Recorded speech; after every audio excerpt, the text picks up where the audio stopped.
শ্রী চৈতন্য গৌড়ীয় মঠের প্রাক্তন আচার্যের জন্ম শতাব্দী উপলক্ষে এবং সেখানে লক্ষাধিক ভক্ত সমাগম হাওড়ায় শনিবার শ্রীল ভক্তবল্লভ চিত্র গোস্বামী মহারাজের দিব্য অনুষ্ঠিত হলো হাওড়ায়। আর এই উপলক্ষে ধর্মসভা এবং বিরাট শোভাযাত্রার আয়োজন করা হয়। জানা গিয়েছে নিখিল ভারত শ্রী চৈতন্য গৌড়ীয় মঠের প্রতিষ্ঠাতা আচার্য ত্রিদণ্ডী স্বামী শ্রীমৎ ভক্তি দায়ী মাধব গোস্বামী এবং মহারাজের প্রিয় শিষ্য ছিলেন ভক্তিবল্লভ তীর্থ গোস্বামী মহারাজ। শুধু তাই নয়, তিনি প্রতিষ্ঠানের পূর্বতন আচার্যদের তথা বিশ্ব বৈষ্ণবের রাজ্যসভার প্রাক্তন অধ্যক্ষও ছিলেন।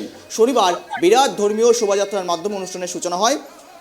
করাতবেড়িয়া থেকে লক্ষাধিক মানুষের শোভাযাত্রা হরিনাম সংকীর্তনের মাধ্যমে হাইরোড পানপুর মোড়ে গিয়ে শেষ হয়। ভক্ত সন্ন্যাসী এবং সাধারণ মানুষ এই শোভাযাত্রায় অংশগ্রহণ করেন।